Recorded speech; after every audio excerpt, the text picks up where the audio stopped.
educationally, would that be something that a teacher, could Mr. Timchak do that, or Mr. Shepler do that? In other words, could they give a different assessment to the general student as opposed to or if they have an assignment, well, probably what they were already doing in a general class? I have amazing teachers, and I'd love to just say absolutely, but realistically, each class is different because your 20 students is very different than the 20 Yeah. students here. So, but I didn't really answer your No, you did, because it's just, again, I'm not having walked in your shoes, I don't know what I don't know. So I don't know what that's like, I didn't know. But you've given great feedback on this, and that they say this is why we present, and you ask questions from the community, parent perspectives, and we're fine. I mean, yeah, do academic general and then see about increasing the honors courses. Maybe not next year, but that would be the goal, that we challenge the teachers, start writing what courses for honors would be coming up. That's a realistic request. I mean, I think that's why I asked, like, for honors, is it just like the core subjects? Because I hear what you're saying is then it builds into like the AP courses, so that makes sense. And maybe not every course has to be honors. Like, I don't know. I mean, I think it's exciting that you're doing an honors, that Ms. Petro is looking at doing an honors English. I think my biggest thing is I hate to see us lose the general and academic distinction because of, I think, how a lot of parents view that. No, I appreciate the feedback. I really do. I mean, this is, if you see, we bring you pretty much everything and share everything and want your feedback, and we will adjust. We want what's best for the students in the school. And so, yeah. And I think it's really good for us to also hear what those perspectives are versus what some of our perspectives are, and then taking those two and seeing how that can merge in the future to see how we can continue, to adapt this course catalog to meet the ever-growing needs of students. Yeah, and I can, before Dr. Fox sends that course catalog to you, I can make the revisions, because. Oh, good, I didn't send it yet. Yeah, those planned. That was the plan. So, yes, we'll get that out to you with corrections and the things we've talked about tonight. And I think these discussions, as Mr. Funk said, are extremely valuable to give, you lend yourselves to a lot of different perspectives, to a lot of different areas that obviously it's important. And it's important for us to be able to have that feedback. And ultimately, as a board, you do direct the curriculum. So it's important, overall, as one of the main aspects that you do, certainly as a board. So thank you. I have one other quick question, just kind of shifting gears to the journalism.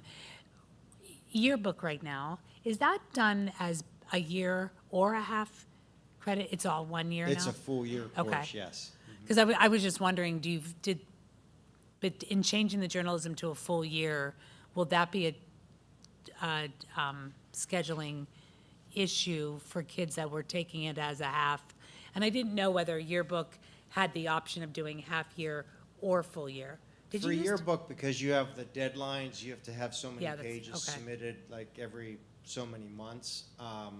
Only being a half year, you have students assigned for things that may be done. Right, okay. So But it that's was why. never a half year? Was it always a full year? It's all, since I've been Okay. here, I'm pretty sure, I mean, foggy a few Yeah. years ago, but I just don't remember it being a half year. Media was a half year, just that. Media is just a half year, okay. Because I was just wondering if kids not commit to a full year of journalism. Is she, are With they? is she Mrs. pretty- Reeder, yeah. She's pretty confident They hang that- out there even when they're done with the class. So, Okay. yeah, she's quite phenomenal with what she's doing with those Great. students. Perfect. And the last bit, there's a couple deletions. Health 2, we are dropping from the catalog. Drama studies, we have not had enough to operate the class this year at all. And treble choir, there was not enough interest to hold treble choir.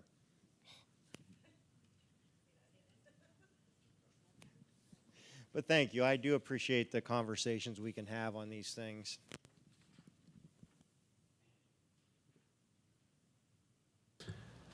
All right, we'll shift gears here a little bit and talk about academically. Certainly, how are we going to continue to engage our students, not just through a curriculum, but ensure that they're present during class, and when they're present during class, not distracted. And one of the ways that we certainly can do so is through, as we had heard, currently right now, our middle school students are not to have their cell phones out and used during school. And we know that sometimes that presents a little bit of a challenge as well, because if they're allowed to keep them on their persons, because their locks do not lock, and a cell phone is sometimes with a kid like another appendage, or even myself as well, we want to make sure that that they keep them on their persons, but they keep them away and that they're not distracted. And one of the ways is through what's called a yonder pouch, and it's a device that you simply will put your cell phone in. Maybe not as simple. Definitely no Vanna White here.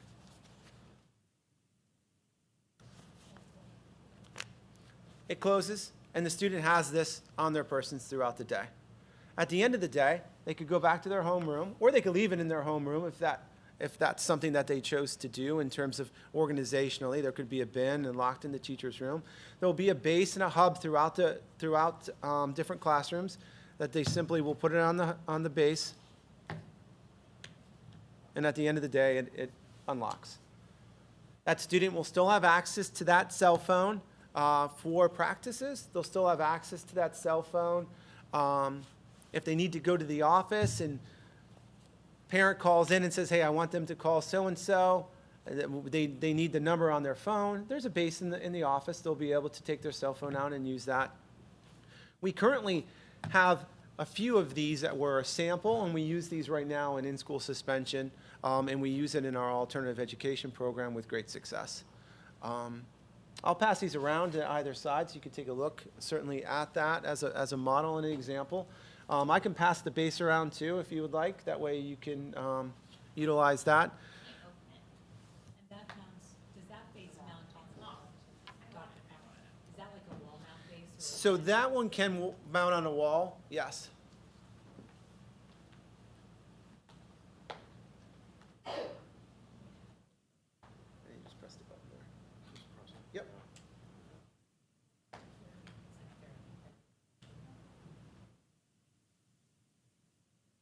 Just watch, there's a little pin right there, and I poked myself on it. This is one of the eligible items that can be funded through the PCCD grant that came through. And we say grant, but it's the Pennsylvania Commission of Crime and Delinquency funds for both mental health and safety. And there's an allotment, there's categories. Ms. Snyder's done a great job of applying for that grant for us. And this is one of those items that certainly that we can have and use. Students, one of the questions that came up sometimes too is a student who may need their cell phone for a 504 plan because of glucose and glucose monitoring. That's okay because they'll be provided one of these yonder pouches that does not have the magnetic lock on it. So they're not singled out and they're not different than any of the other pair. It just does not have that circular base, so they'll still be able to use that as part of that medical device. So some of the student steps, the reason we're talking about middle school is it's a natural, I believe, step to really begin to pilot and look at this, because middle school students are not to use them throughout the day at all. So this is just giving them a device to not be able to use it, and giving them the opportunity, and our teachers the opportunity of not having to tell them to put it away or to have that device turned into the office, or having to be distracted with those types of things happening within class. The frequency, not necessarily as large at the middle school, but certainly a good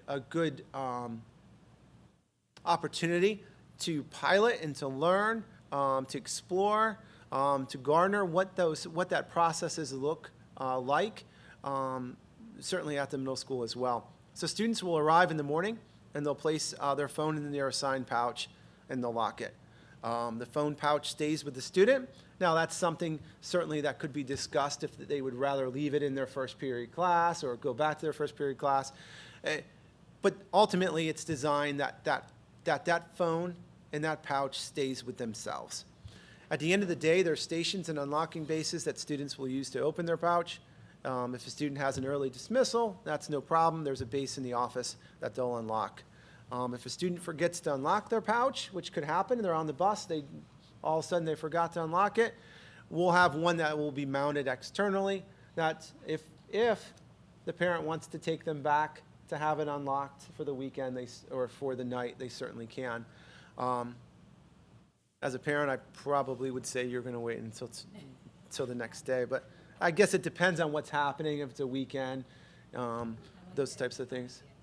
Yeah, that way it takes that phone call away from calling Mrs. Sabinski in the middle of the night saying, my phone doesn't unlock. And it's only during school hours. So the beginning of the day, the end of the school day, they're able to have them for extracurricular activities, which is a big thing we heard from our students. They'll have those for practice or when they use the weight room or when they're on the late bus or when they're on the bus in general too, to make sure that from that time that they leave the house and arrive at school, it begins to be locked, out of sight, out of mind. When we say their own assigned pouch, will it have an identifier on it, like a number, a letter? What will it have? Yeah, there's a little like window that we'll build similar to what we put for their iPads.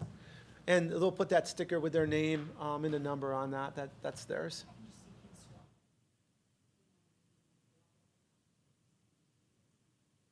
You get a child who is like bored, and they decide to open up somebody's backpack, and now they're just messing around. And so there will be an identifier on it.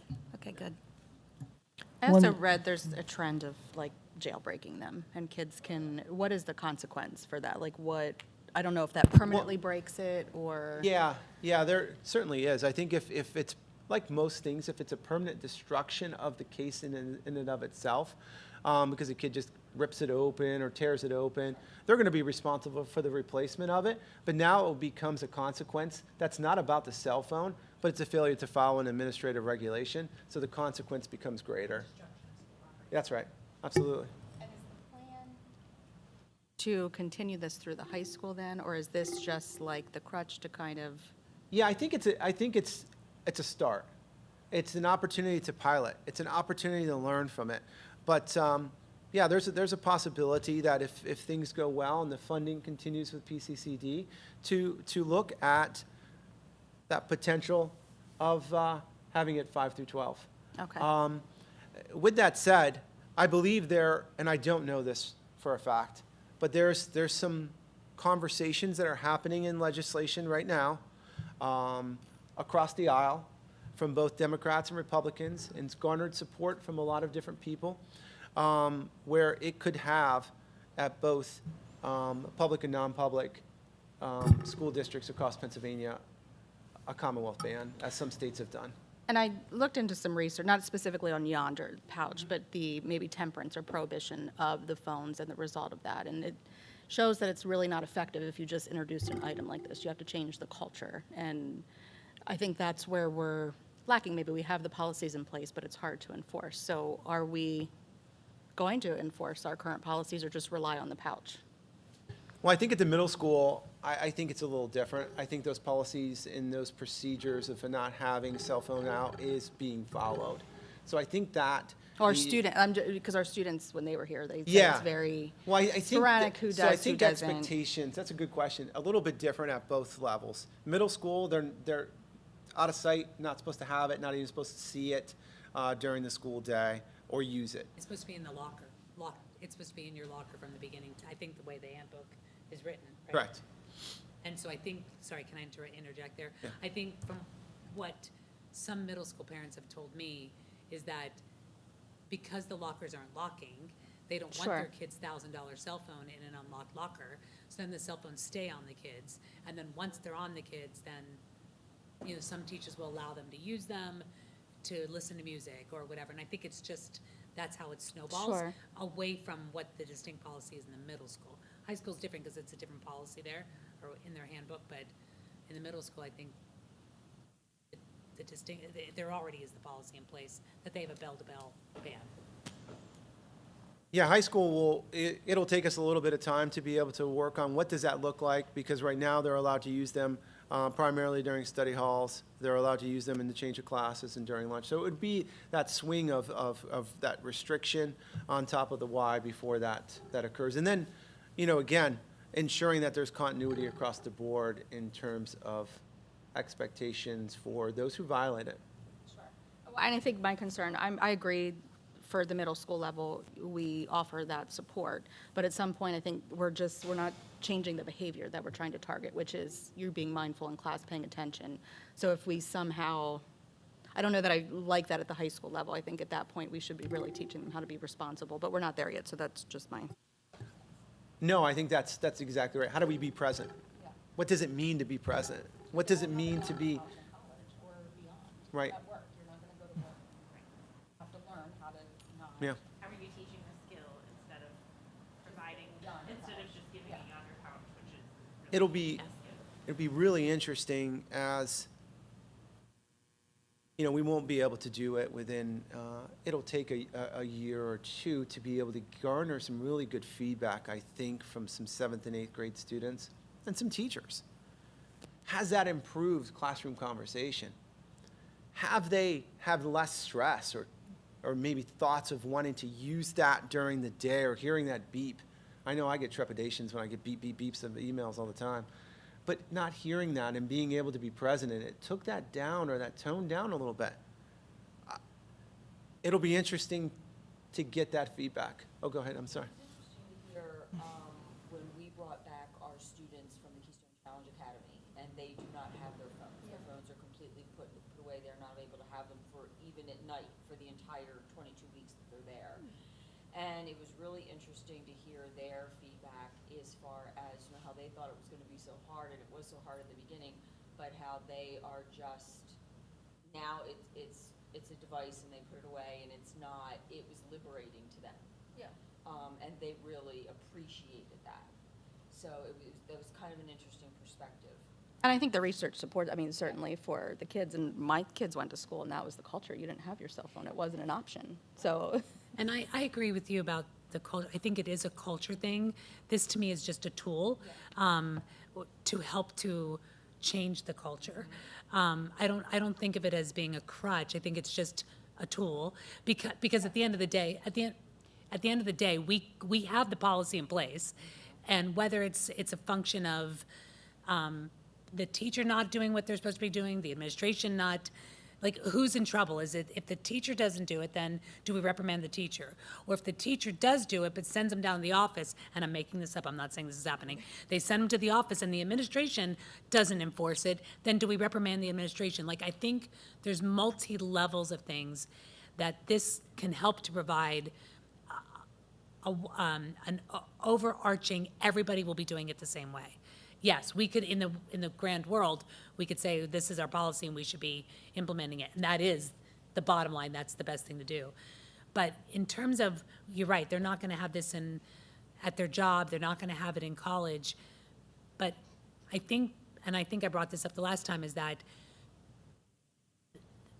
if they have something where they don't have it, like you had at the situation there, and they did that from kindergarten through 12th grade. They never had, for 7 hours a day, they did not have their cell phones.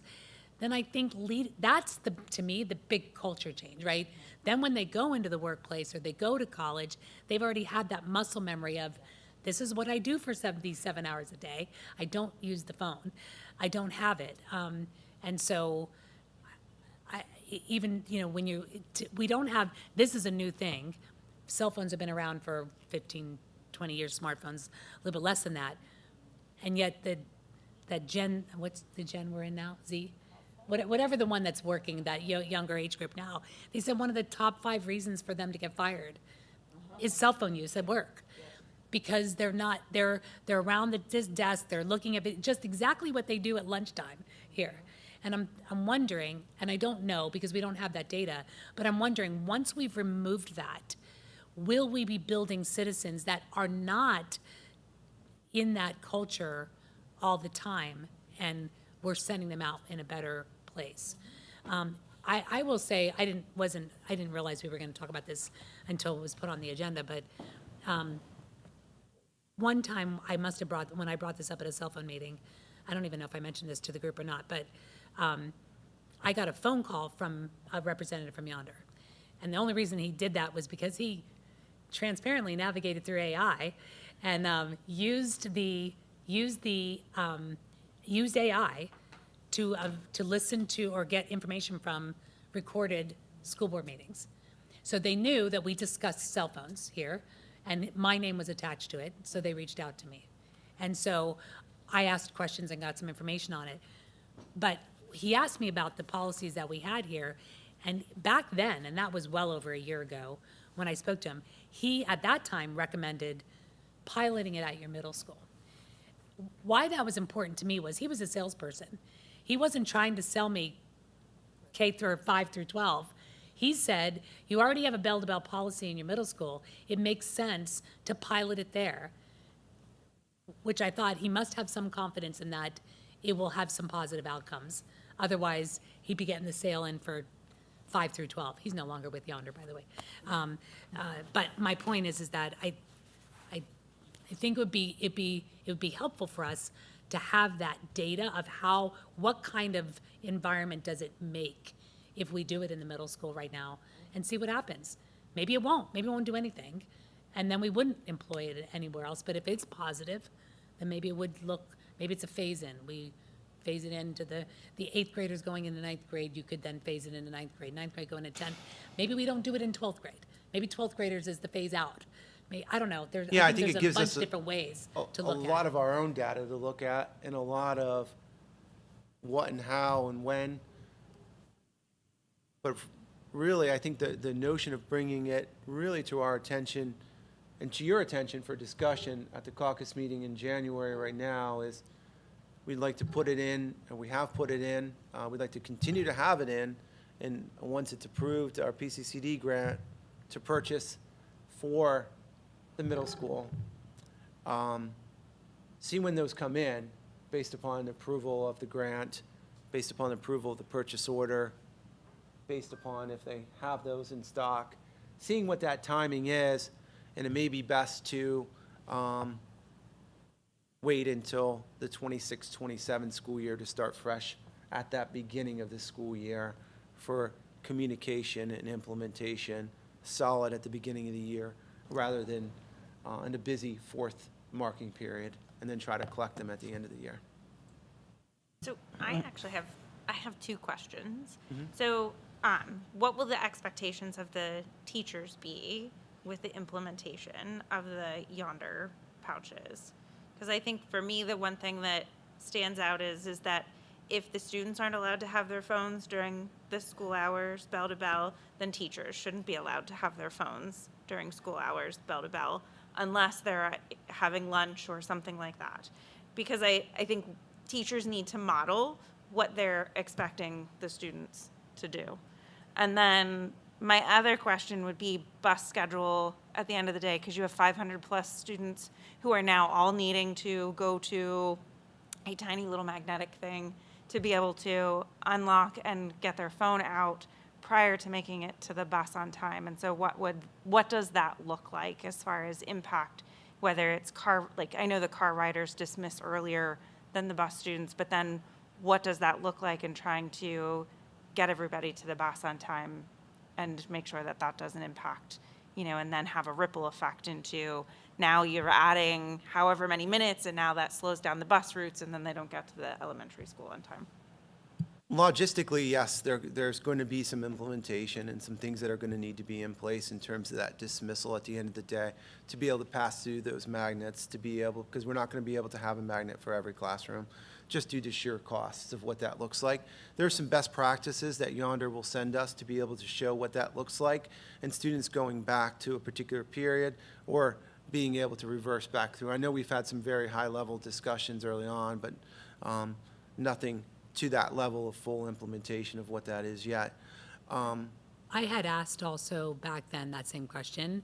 you know, how do you get, so what, the way it was explained to me is that a lot of schools will have wall-mounted ones like this, but then they also have handhelds that say, the administration, whatever, is standing at the thing, and they're unlocking with the handheld at the same time. So you could have like 4 lanes of people leaving the doors at the same time or whatever. That it's not all, everybody has to walk up to something like that to make it quick exit. So I've got one question. I am having high anxiety because I locked this thing by mistake. Where's the closest unlocker thing that you have? No, I'm kidding, but go ahead.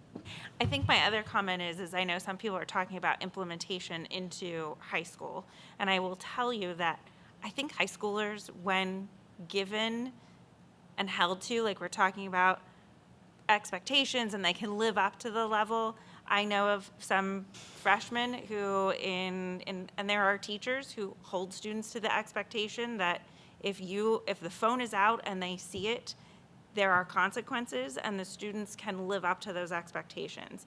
So I think we sell our high school students short, and I think it comes down to, are we holding our students accountable, and are we holding even our teachers accountable to say, here's the expectation, you know, and also what are our teachers comfortable with? Maybe we have teachers who are a little bit more comfortable with, hey, you can, you know, once you've done this, you can have your phone out. You know, it's giving them some personal responsibility of what we would expect for them as they are growing and maturing as adults.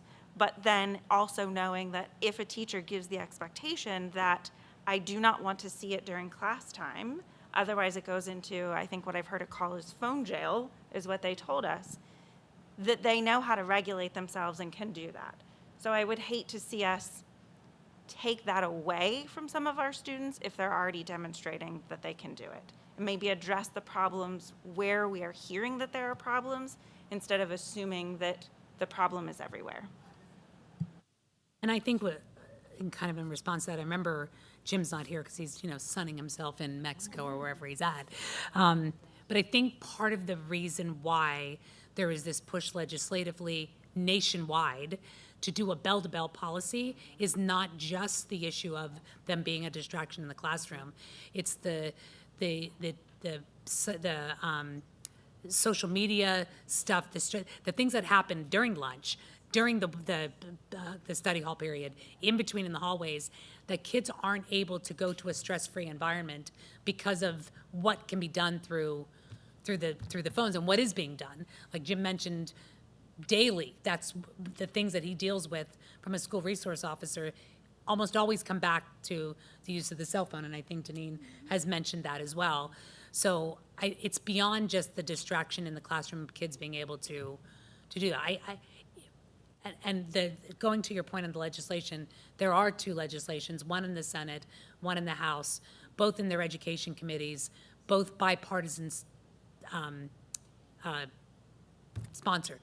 So it's not a Democrat bill and one is the Republican. They both have bipartisan sponsorship. So I do think that we may end up having this decision made for us, ultimately even in the high school, but they're all bell to bell. They're not policies where you can have it out at lunch. This is a bell to bell. That's what they want the children to be able to come to school in a non-distracted and learning environment, period. That you don't need for that 7 hours a day to have any ding, whatever, to distract them. And I think the nationwide push on it probably is, it's not just us, it's everywhere, so. Well, and unfortunately, I don't think, and I understand that that's in legislation, and I think the thought is that will get rid of cyberbullying and all the things that you're seeing on social media. The minute they leave school, they're gonna have their phone back in their hand, and so unfortunately, I don't think that that's going to stop. It's going to happen outside of school hours, and they'll just experience, in my perception, they'll experience it at home where they might not have a teacher or somebody that they can go to and say, this is happening, and get the help or the support that they need. Yeah, and it's interesting, back to the point about, you know, as we exit through the middle school, what that could look like. And I think there's an assumption that every middle school kid has a cell phone. I don't know that to be the fact. Seems like that may be the fact, but I don't know that for a fact. You know, it'll be something we'll have to trial and see, and there'll be steps along the way. Middle school students, you know, like we talk about expectations, they will meet those expectations. You know, we talked about before, one of the trepidations was, oh my gosh, what if we were putting this really nice furniture in the cafeteria? They're gonna get it all yucked and gooked up, and they're middle school kids. No. They've been doing an excellent job of keeping it clean, an excellent job of sitting where they're supposed to, sitting properly, being respectful, because of those standards and expectations are there. And I think this will be the same thing. It'll just give that another level and give us some really good data, both qualitative and quantitative, to be able to use. And the feedback from students, feedback from teachers, and feedback from parents as we continue through this process, and really using it as a trial and a very soft launch to see what this could do, maybe will do for our district. But for right now, looking for 26, 27 use for the middle school, and see where we go. I saw the exemption for like the 504 for medical reasons. If a parent comes and says, because that's the feedback I've heard from parents, that schools can be unsafe, there's things going, they want their kid to have their cell phone on them. What would be the response to that? Is there an exemption for a parent, or it's just going to be?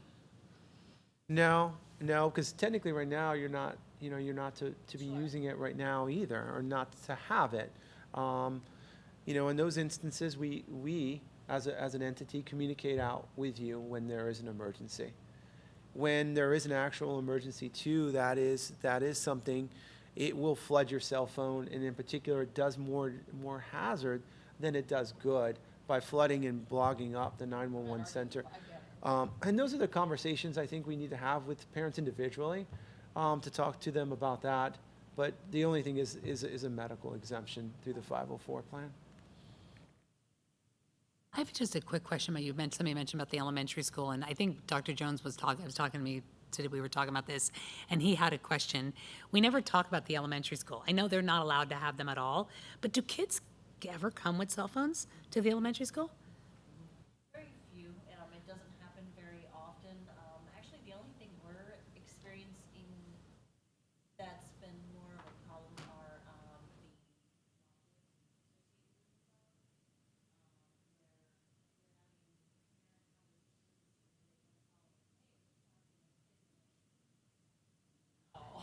Yeah, they shouldn't be having, they shouldn't be allowed to have them, right? Yeah. So what happens when you have the watch? Do they take them off of them? we have a progressive discipline, so it's usually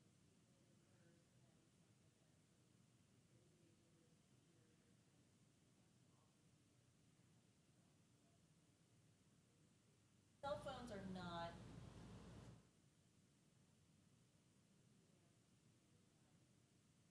Just because, again, that policy is that they're not supposed to be there at all, right? Yeah, yeah. Because Mike asked that, he goes, I know, I think we're assuming there's no cell phones in the elementary school, but he was just curious. Like, because we'd be naive to think that kids aren't bringing them in. They're in their book bags. But they're not supposed to have them at all. They're not even allowed to bring them, according to our policy. Because we'll get phone calls from parents saying,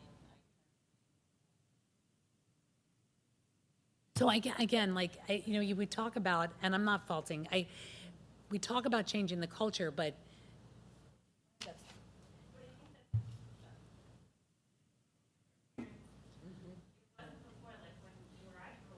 why is, but our policy right now in the middle school is no cell phones from bell to bell.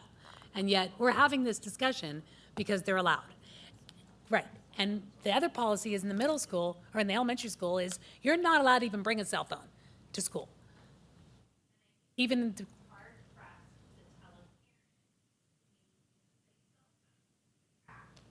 their fourth grader gets on the bus by themselves, that their fourth grader isn't allowed to have their phone because they like that their child actually got on the bus and made it to school safely.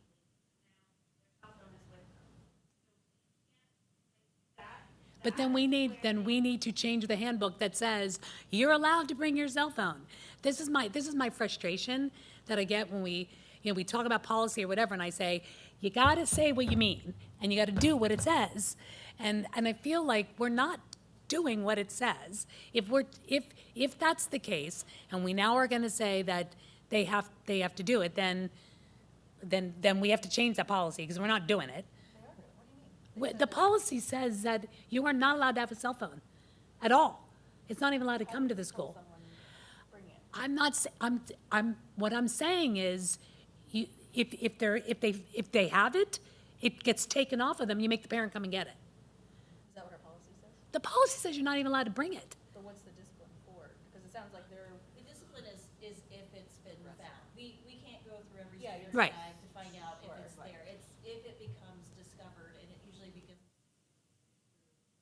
a parent calling in saying that they've been in communication, or the instance with buses, I've tracked my kid on 360. That's when conversations are going, okay, do you know the policy is this and that? So, but, they're not out and available for us to see or anything like that. So that's Okay. how we discover that they're covered.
Or the middle school reports back to us and says, this is the most pleasant educational environment I've experienced in 15 years.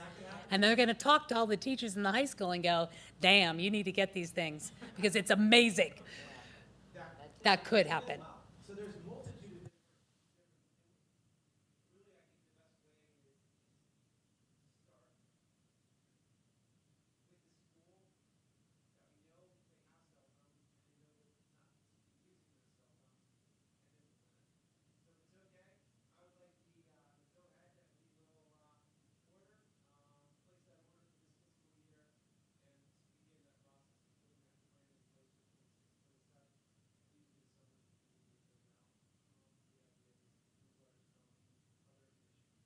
Was the grant money approved? Is that? We didn't fully submit quite yet. We were just waiting on a couple. What is, But What's not the today, cost 'cause it's of them? caucus, we don't vote here. I'm looking for more of a straw poll at this point, since this is not a voting meeting. A straw poll can be done in a caucus meeting just to get some type of go-ahead and consensus. And Amy, my understanding was that there was $100,000 that was available to all schools, again, this year, that could be used for safety and security, of which some of it is to purchase these. Because Pennsylvania added a cell phone restriction requirement for all school districts, that they had to have a policy for cell phone restrictions. Is that just the normal safety and security grant? I mean, is that a sure thing, or, because I've certainly applied for that and been denied. Yes, that's a sure thing. Okay. Yep. It's more at this point I'll go into more detail on what the PCCD grant funds and our plan to use those, but I'll do so in private since it involves safety and security. This is more because it is a large scale and it will have an impact across the board in future years. And it is a topic that our students brought up and did a nice job of explaining the pros and cons necessary to it.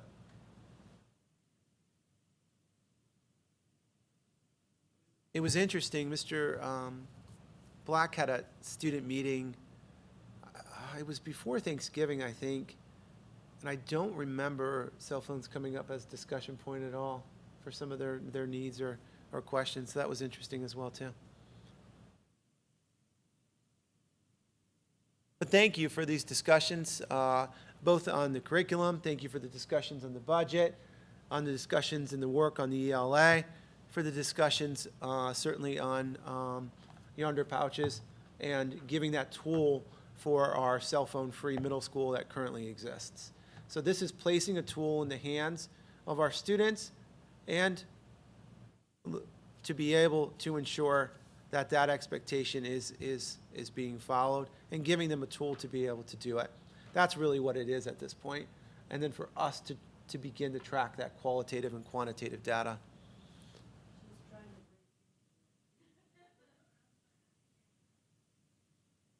There is YouTube videos on how to do that.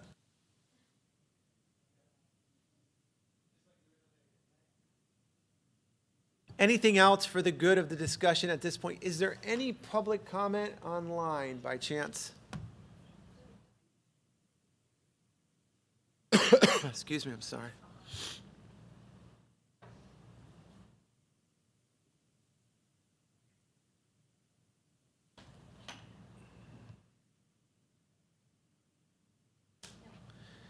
No comments online, no comments here.